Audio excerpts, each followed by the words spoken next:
Okay. All right, here we go.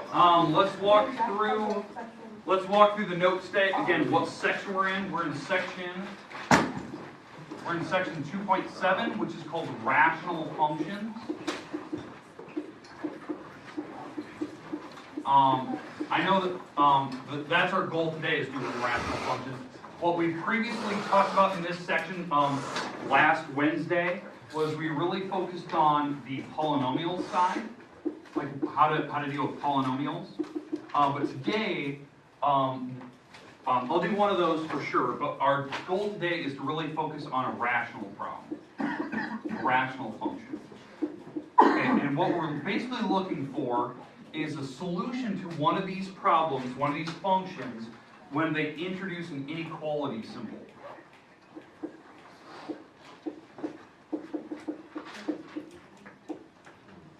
Okay, so when they introduce an inequality symbol, can we still find a solution for that problem that satisfies the condition? Okay, and that's where I think last week we talked about there's two methods. There's a graphical method, and then there's that analytical way of doing it, where you're using a positive and negative chart. That's the way I'm going to focus on today, because it is way faster, way easier. You just need a calculator. Make sense? So if you don't have a calculator, go grab one real quick. If somebody borrowed one from me the other day, make sure I get it back. I think I'm missing one right now. Double check if you have one by accident. It might be mine. Okay, look. I'm going to go through two examples. One polynomial, one rational. Hopefully it makes sense. It's locked in my car. My keys are locked in my car. That's why. Where are you going? Yeah, where's your spare one? I don't know what I am. Actually, you know what? Don't worry. Turner is on it. He's the coach. Yeah, so we're in that range. No, Bonnie will be offended because these were his ideas. Okay, all right, hey, Nick. Where's Nick? Okay. Want to try it? Okay, hey, here we go. I'll wear a joint. Okay, fire away. What do we got?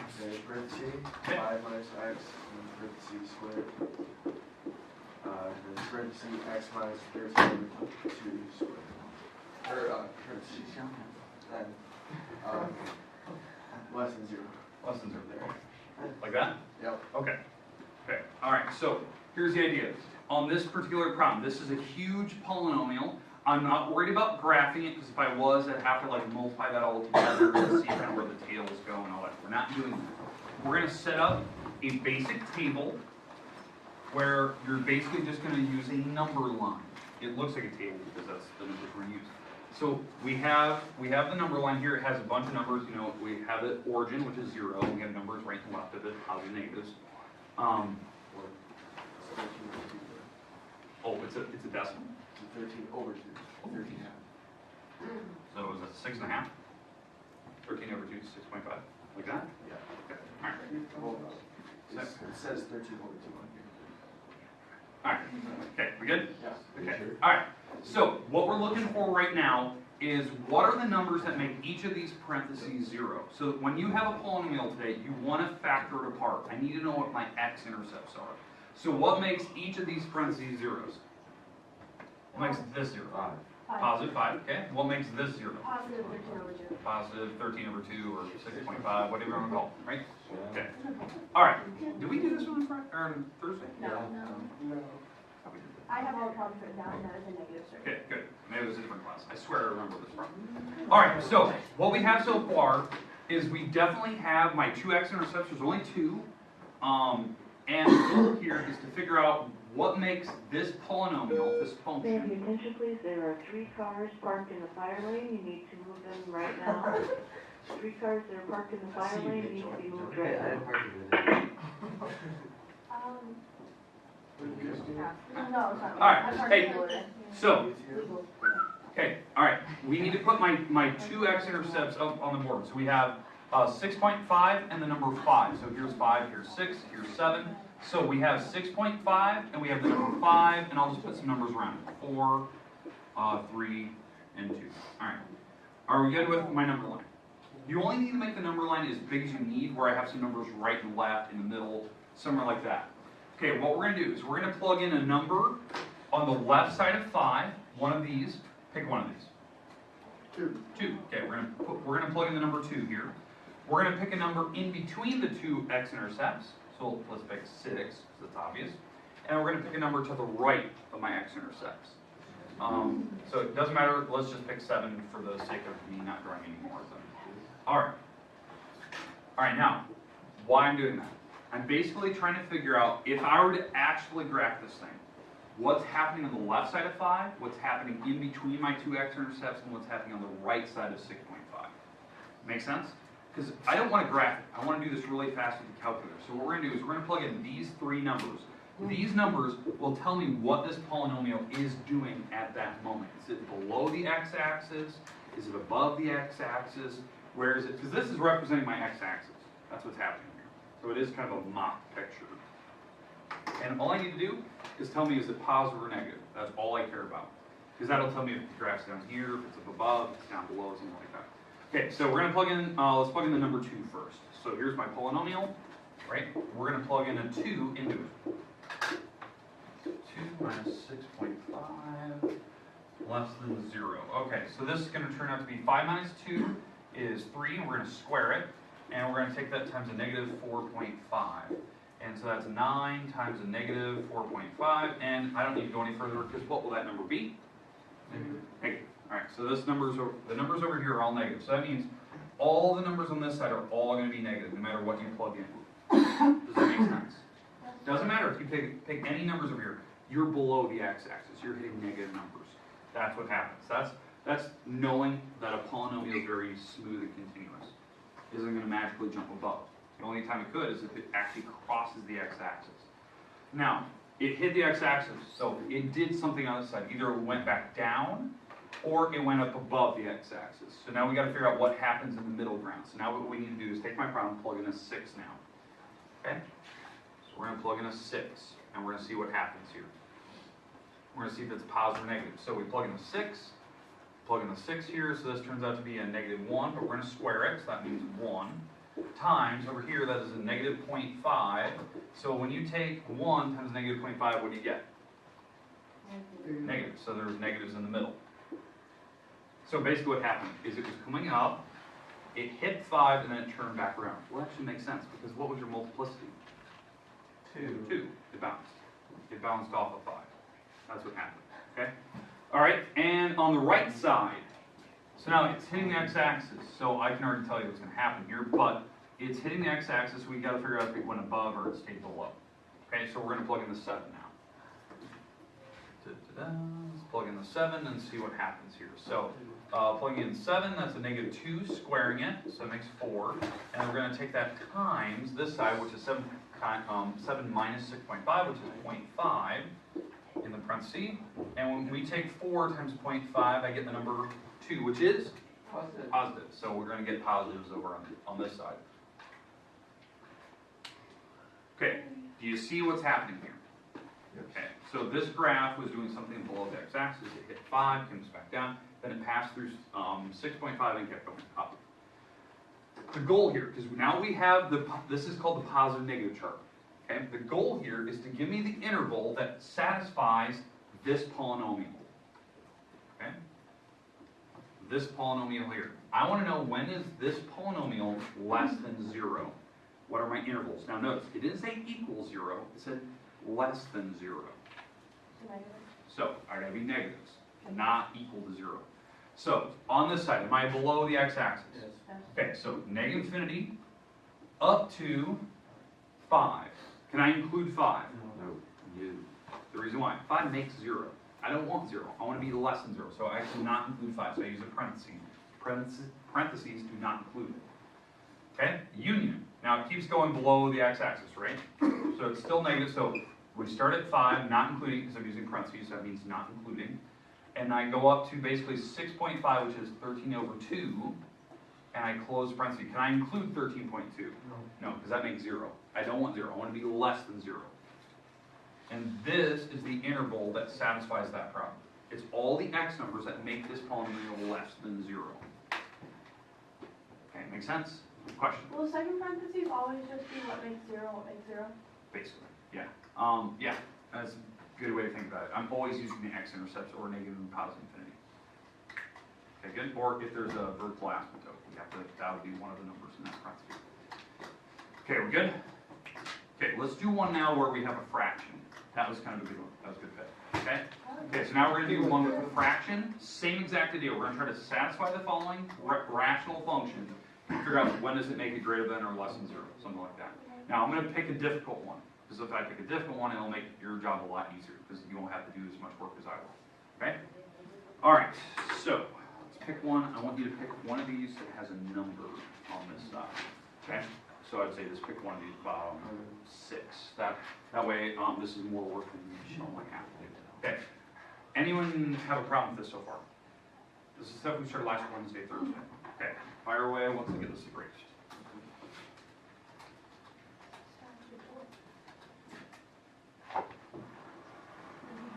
Okay. Fire away. What do you got? X plus 1 X plus 1. over X plus 3 is less than Less than 2. Okay. So, here's the idea. Okay. The goal here, same exact idea. I want to figure out what makes this polynomial, what satisfies the condition. Now, what I need to make sure of is I need to make sure that there is a 0 on the right side, wherever that inequality is. Do I have a 0 on the right side? No. I need to make it a 0. So what I need to do is I need to move the 2 across. Now, I know some people look at it and go, why don't you just get rid of the fraction? Because they try to multiply to both sides. I don't want to do that, because I cannot guarantee that this is a positive number. Because if I try to multiply this thing across just to make it a polynomial and get rid of fractions, I don't know what this number is, and when you multiply by negatives, what happens to inequality symbols? They flip. That's what you talked about in algebra 2 class. When you multiply by negatives to both sides, it flips inequalities. I don't know if that's positive or negative. I have no idea. So you don't want to do that. So you want to just move the 2 over like this. Minus 2. Okay, because adding and subtracting doesn't change your inequality symbol. It keeps it where it's at. Now, this is ugly. I know that. I'm going to make it a little bit easier looking. Not a lot, but a little bit easier to understand it. I'm basically going to get common denominators here, and I'm just going to make it one single fraction. Why I want to make it a fraction? It'll tell me where my asymptotes are, the vertical lines, and it'll also tell me where my x-intercepts are, because those are basically the 2 numbers I need to worry about in this problem. So to do this, I need to get common denominators here. What is the 2 as a fraction? 2 over 1, right? So we need to make sure that I get common denominators so I can actually subtract the fractions. So common denominators here is an x plus 3. So over here, if I put an x plus 3 on the bottom with the number 1, I need to make sure that I multiply the top by an x plus 3.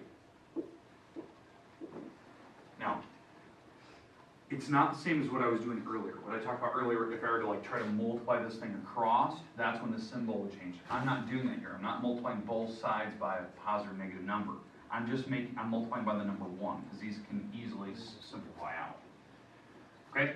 Don't cross now. You're repeat right back where you started. I'm just going to multiply those together. I'm going to distribute, and then we'll simplify this problem down. Okay? So this so far is x plus 1 over x plus 3 minus, there's an x plus 3 in the bottom because I distribute the 1. There's no problem there. And on the top, I'm basically going to distribute the 2. So I have a 2x plus 6. Agreed? Okay. Less than 0.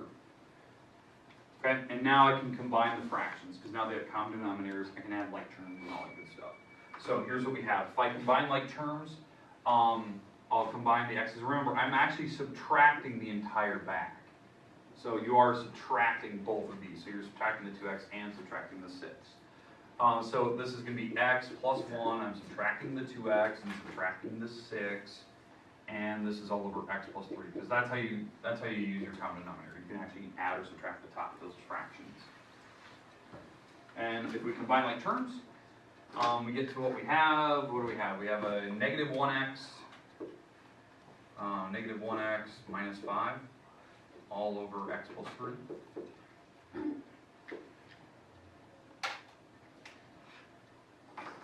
I know there's a couple different ways we can do this. You can leave it like that. It's totally fine. In fact, I probably would. I would just leave it. It's not a big deal. And then I would just try to figure out what satisfies the following problem. Okay? Okay, is there any questions with what I did here? Like getting common denominator, so it made the problem just a fraction, a simple fraction. things on the top, things on the bottom. They're already factored apart. Okay. If you want, you can pull the negative 1 out of the top. It's not a big deal. Okay, so now we're going to do the same thing. We're going to set up my number line. We're going to see what satisfies the problem to make it less than 0. The thing we need to worry about, obviously we're going to have to worry about an asymptote. Asymptotes are what makes the bottom of the fraction equal 0. That's like a point where you can't cross it. And then the x-intercepts are what makes the top 0. Make sense? Okay, let's do that. Set up my number line here. So here's my number line. I have no idea the numbers I need on it, because again, this is basically the x-axis without drawing the full picture of it. What makes the bottom 0? Negative 3. So for sure, I know that I'm going to need a negative 3. That is where there's a vertical asymptote where I cannot cross the graph right there. So like when we're doing our intervals, I know that that'll be one of the numbers in the interval, because I'll have to stop there and then pick up later on the right side of it. Okay, now what makes the top 0? What will make the top 0? Because that's an x-intercept. Positive 1 thing. Positive 5, 1. Negative 5. Negative 5 will make the top 0. Here's why. If you're not sure, right? If you're not sure what makes the bottom or the top equal 0, just set it equal to 0 itself, and then just solve it out. So I'll add the 5 across, and then divide by the negative 1. So 5 divided by negative 1 is negative 5. That'll make the top 0. That's an x-intercept, so I have a negative 5 over here. Okay, so I know I'm going to cross the x-axis there. So I'll have a negative 4 in the middle, a negative 6 over here, I have a negative 2, negative 1, 0. Okay, questions, comments about what I just did here? Now, I have 3 numbers I need to plug in, 3 spots. I need to plug the left side of negative 5, the middle between negative 5 and negative 3, something happened there, and then on the right side of negative 3. Now, why only go one side of negative 3 there, like the right side? It's because I know I didn't hit the x-axis. There's no x-intercepts over there. So it's either staying above or it's staying below. So something's happening on that side of that vertical asymptote. Questions with why I'm checking certain numbers? Now, obviously, I'm just going to go with the numbers I have here on the board, just easy things. So like the numbers I'm going to choose to plug in, obviously, I'm going to plug in the negative 6, I'm going to plug in the negative 4, and I'm going to plug in the 0, because that's always an easy number to plug in. And usually what I would do is I would probably plug it into like the original problem. I'm not going to do that. I'm going to go with the simplified version that we spent our whole time working on to get to this point. This, to me, is a lot easier to work with. Okay, and again, you will not have to do this on all of your problems. Even if they're fractions, you won't have to do this, because I just don't need to make sure that there's a 0 over here. That's why we did all that work. Okay, so let me write this problem down up here so you can see it.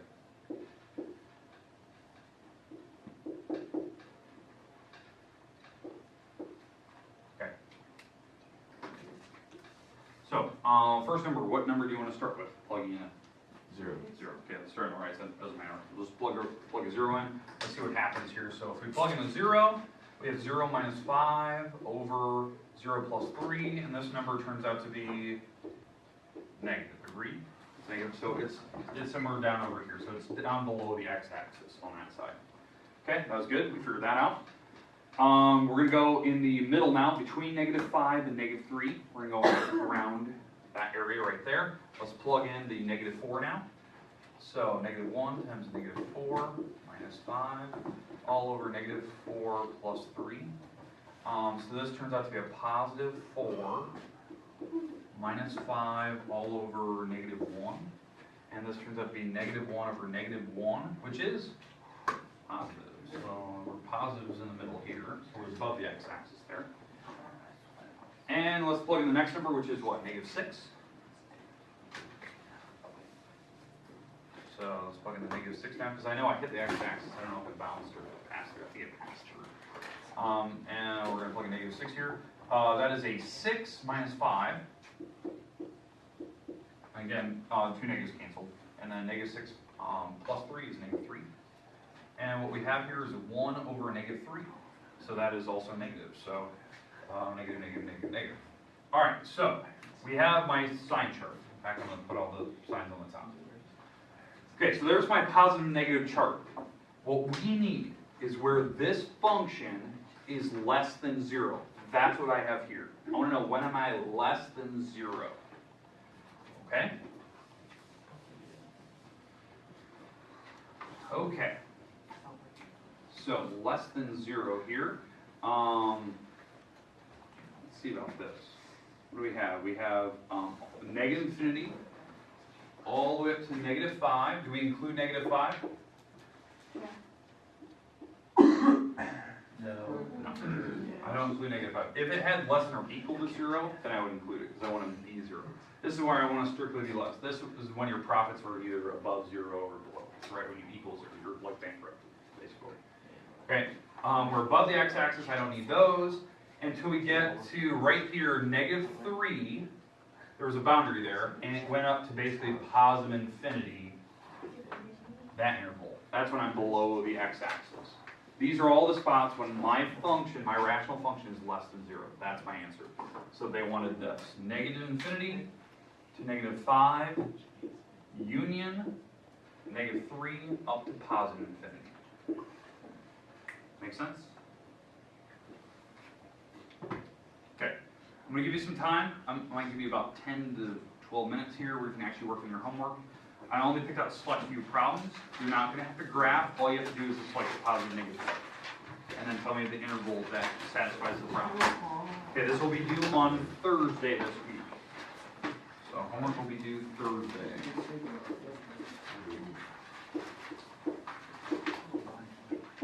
Is there any chance of snow this week? I think Friday. Of course. Okay, all right, here's your page.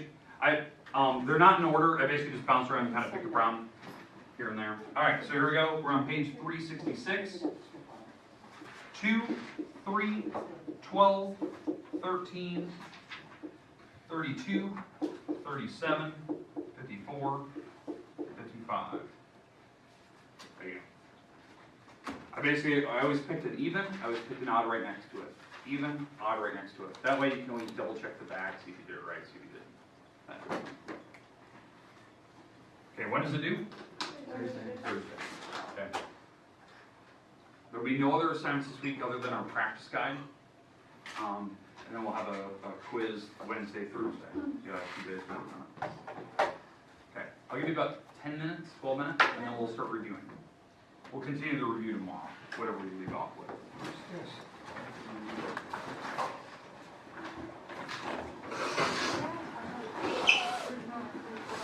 I'll give you a practice guide. Yeah, anyone else need a practice guide? Didn't get one on Thursday last week? Oh, I did. I think anyone. I got mine. You probably have. I have it. Hey, Carter, did you have a practice guide? What's that? Okay. Keep working on it. You're fine. Build that. You did? Where's tomorrow, book? No, it said. You guys want to ask? Can you say the problem on the board? The past 3 for me Yes. haven't been. I'm sorry. The ones before that were all. All of you. The past 3. Okay. Maybe next time. All right, hey, everyone have their practice guide out? Actually, I think I need one.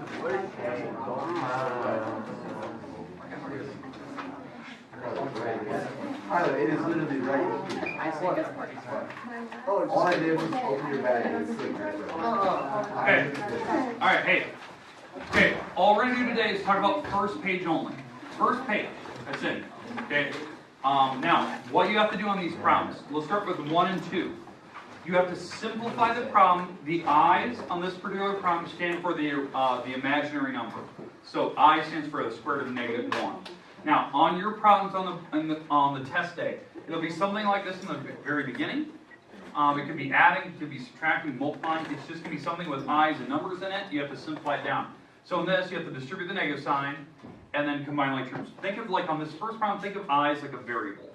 Like it's just like an X. You're going to combine like terms. Just make sure that your final answer has a number then plus or minus something, I don't know if it's gonna be plus or minus, and then a number with I behind it. Does that make sense? Like, this is the order I want you to put your final answer. It has to be written as a complex number. Now, if the numbers out front cancel, that's fine, you can leave it as 0 there, it's fine. Okay, now, just make sure, if you ever had to multiply these, which we're gonna have to do on the next one, anytime you multiply two i's together, that's I squared, and what does I squared represent? -1. So you can always replace, if they're in your middle of your problem, if you have an I squared when you multiply things, you can replace it with a -1. Okay? In fact, that's what you're gonna have to do in this next problem, because how do you even start this problem with a fraction? You have to multiply by the conjugate. You have to multiply the bottom and top by the conjugate of the bottom. The bottom is 2 minus I. That's the conjugate. It's not the opposite, it's almost the opposite of the bottom. That way, when you actually distribute or FOIL, it'll actually get rid of the I. Okay? Does that make sense? I want to leave that problem where it sits, because you can FOIL the bottom, you can FOIL the top, and actually simplify. If you have any questions, we'll go over it tomorrow. If you want to know if your answer is right or wrong. Okay, but that's your hint for that problem. I don't want to give you all the answers, because I want you to at least try it, so you can see if you can do it or not. Okay, but that's your hint on number 2. I'm expecting number 2 to be almost something very, very similar to that, where you just have to simplify a fraction. Okay? Questions, comments about 1 or 2? And again, tomorrow we'll double check if you want to know if the answer is right or wrong. I can look at it. Okay? Alright, let's move on to 3 and 4. Okay, 3 and 4, this is the end of the first page. You have to graph the quadratic. Okay, so you have to graph these. This is where you want to get the function to be in that correct form, which we call the standard form for a parabola, right? So here's the idea. You want to move this 1 to the other side, and I'm going to replace this f of x with the letter y. So it'll be like this. Does that make sense? That's standard form. It's already been factored on this side, it's already factored apart, so they already completed the square for you. So the good news is, this will tell you where your vertex is, by just knowing this. Like, what's the opposite of the number with the x? 4 minus 1. Okay, 4, and then a -1, right? That is your vertex where this bowl is starting. They've already factored it for you. So 4, -1, that's where my bowl starts. Now, is the bowl going up or is it going down? So that's where you have to think about it. In fact, we can find x-intercepts and all that good stuff. Okay, because if you actually FOIL this problem out, we can actually solve. Okay, because you have to figure out what the original polynomial is. Okay, so you have to FOIL that all out. We can figure out what the original polynomial is, so then we can figure out x-intercepts and all that good stuff. Okay, and here's another trick. To actually figure out x-intercepts, if you don't know how to FOIL, or you're not really good at this, and you don't know how to, just set a 0 over here. Like, go back to the original problem, because x-intercepts, like if I'm trying to find where it hits the x-axis here, the y has to be a 0. So this side has to be 0, and now I can solve really easily. In fact, you could actually solve this really simple by just moving the 1 across, adding the 1 over, and then how do you get rid of the power of 2? Square root, and now you can solve, right? It's really simple. It's actually plus or minus square. And now you can figure out, if you drag the 4 over, now you can figure out the rest of that. And those will be your x-intercepts. Y-intercept, if you don't know how to find a y-intercept, you basically plug zeros into all the x's. This is how you find y-intercepts. 0 minus 4 minus 1. That's how you find y-intercepts. And you can solve and simplify that problem. Okay, and you can figure out where this thing goes, and your goal is, once you have this thing kind of figured out, let's say it's like this, that's your idea. That's what you're trying to draw. You're trying to find that little loop. Okay, makes sense for number 3? Now, number 4, you'll actually have to complete the square yourself. So that means, like on number 4, you're going to have to move this 3 to the other side with the y. You'll have to factor out the 2, and then complete the square on that problem. Half the middle squared, all that good stuff. And it's basically just a very close mimic of number 3, but you have to get the setup. Number 3, they already did complete the square. They already have it set for you. Okay, and again, your goal is to find a picture that looks something like this. It could be up or down, because you have to figure out if it's positive or negative, but mine is positive, so. In fact, I can tell you right now, the tail's going in the same direction. They're both going up, because it's positive 2 here. So it's going to look a lot like number 3. Okay, questions, comments about 3 or 4? Okay, that's it for today. That's all I want to talk about. Tomorrow we'll continue on. I'll give you some time tomorrow to do your homework. We'll do the practice guide. There's only 10 problems. So really, we're going to go through maybe 6 problems tomorrow. If there's any of these you want me to look over to see if you're doing it right, we can do that. What are we doing on Thursday? Thursday is if you need to finish our quiz. Why do you hate it? Whoa. Hey, If everyone's hey, done. Jonah. He just hates you. I don't believe it. Ah. Schwartz, we're all done with our quiz. Can we maybe watch Are you going? We might play that one quiz game that you guys showed me, or period 9 meetings, where you log in with phones and I put like a question up on the board and you guys answer really fast with your phone. Kahoot? No, not Kahoot. Game on that one? I love you, Spec. Play game on. Play that all the time. That's great. If you don't want them, everyone fits in my car. Yeah. So I was just trying to figure out. You're still Unbelievable. Alright. Any questions, comments about anything? I guess there is. I thought we were all fitting in my car. Yeah, you know. That's part of the fight. There's like, they're not totals, you don't have to list 7, it's just because like. Social's that's- easier, I heard. But it's so boring. And, social is literally awful. Tuesdays out front. It's super easy, but it's super boring. We'll have, we're Yeah. so it's like, Three then. sorry. Okay. Wow. Mackenzie Dar, please come to the office. Mackenzie Dar. What?